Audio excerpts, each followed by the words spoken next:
在说完静态路由的最基本的配置以后，我们来说什么呢？我们来说这个静态路由下面的一个东西，可以做负载分担。静态路由是可以做负载分担的。这个负载分担其实就是我们之前在介绍基本路由的时候所说到的 ECMP， 叫做 Equal Cost Multipath， 叫做等开销多路径负载。好，在这个里边为什么可以做呢？静态路由首先第一个，我们刚才说了，静态路由所有的这个地方的开销都是零。静态路由开销都是零，那么只要它的开销是相等的，它就可以认为是一个负载分担的地方。比如说，在这样的环境下，这两个设备中间有3条线互联，分别是 1.1.1.0、2.2.2.0 和 3.3.3.0 这个由于这个地址写在这儿写不下所以说我们往下移了，反正就是1、2、3个网段，这边都是点1，这边都是点2。那么在 B 上面怎么写？B 上面怎么写？3个接口这是3个接口怎么写呢？好，首先 IP root static 10.1.1.1 目标，然后延码255 4个255，后面写下一跳它这写的都是下一跳，反正我们说3选1嘛，怎么写都行，对吧？那么好，我们来看他写的下一跳地址。那么他写的下一跳地址的时候，第一条写了下一跳是 1.1.1.1， 然后注意又写了一个下一跳地址写为了 2.2.2.1， 第三个写成了 3.3.3.1， 3个下一跳。那么你说这3个东西前边配置都一样，这3个玩意儿写的不一样，会进行命令的覆盖吗？在我们的 VRP 里面，如果说你原来配置了一个东西，然后你又重敲了一遍这个，然后配置了另外的一个，你重敲一遍命令配置另外一个多数情况下你的命令是被覆盖的。比如说你在一个接口下配一个 IP 地址，你在一个接口下先写 IP address， 对吧？ 10.1.1.1 然后32，然后你又写了一遍 IP address 10.1.1.2 32。那么在这2个命令之后，哪个命令生效呢？很明显是最后一个后一个命令覆盖前一个。但是对于 IP root static 静态路由的配置这条命令来说，它不会说后边的覆盖前面的，而是你每写一条，它帮你创建一个。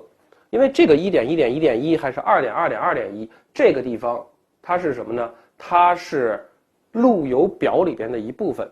这3条写完了以后，最终的效果是这样的目标 10.1.1.1 斜杠32这是延码。静态配置的优先级是60，开销都是0静态路由嘛，优先级也一样，开销也一样 OK， 那么就这样了。这样完了以后，看下一跳地址1、2、3 3个下一跳，接口1、2、3 3个接口它是S0 S1 S2 3个接口。那么在这种情况下 B 和 A 之间的互访，或者说 B 去往 10.1.1.1 这个网段这个主机，那么它可以通过3条路径过去，具体怎么用这3条路径呢？在这儿我们要说一下，这个跟我们之前谈到的这个链路的捆绑或者叫做这个 Ether Trunk 是不一样的。在路由器上面，它基本上是以什么呢？是以原目的，然后端口号就是这个第4层的这个端口号，以这几个东西为这个一组具体到什么呢？原 IP、目标 IP、原端口号、目标端口号，还有一个什么呢？还有一个协议叫做 protocol。这个协议呢，其实说的就是 TCP 还是 UDP 其实就是说的是这个东西吧。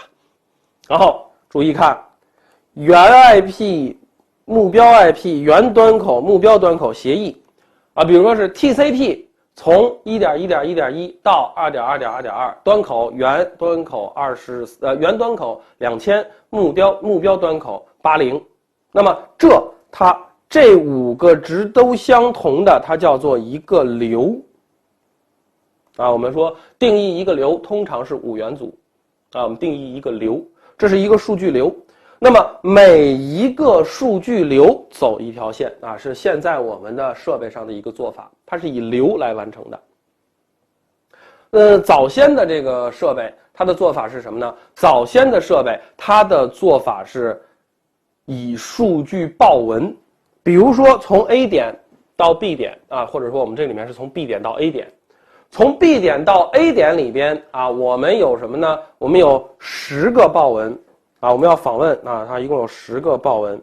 那么他们3个每条线上先走3个报文，然后最后一个报文可能会放到1上，因为它如果轮循的话，应该是第1个线路走1个报文，第2个线路走1个报文，第3个线路走1个报文，依此循环。那么到第10个刚好轮到第1那么也就是说第1个线路上走4个，那么后面2个走3个。而如果是30个报文，那就好办了，每个线路上走每个线路上走10个报文，这样就 OK 了。这种方式不好这种方式不好因为这样的话会引起 TCP 的重传有可能会引起 TCP 的重传。所以说后来我们大家都改进了，不光是华为其他的厂商也基本上现在以这种流作为一个负载的方式来完成。好了无论如何我们可以说到静态路由是支持负载分担的等开销负载分担，这叫 ECMP， 多出口多路径这个东西有一个好处，就是万一有一条线路断了，那么可能某一个东西就消失了。这个东西一消失 OK 那就剩俩了，那么它就有一个备份或者说有一个这个健壮性的考虑。好，再往下看我们先来介绍完了以后，我们统一来做这个实验。好，下面来看静态路由的备份。对于静态路由来说，刚才我们写到的这样的一个情况看我们说这3条线路可以同时工作这3条线路可以同时工作，然后按照我们的流来进行划分的话，比如的话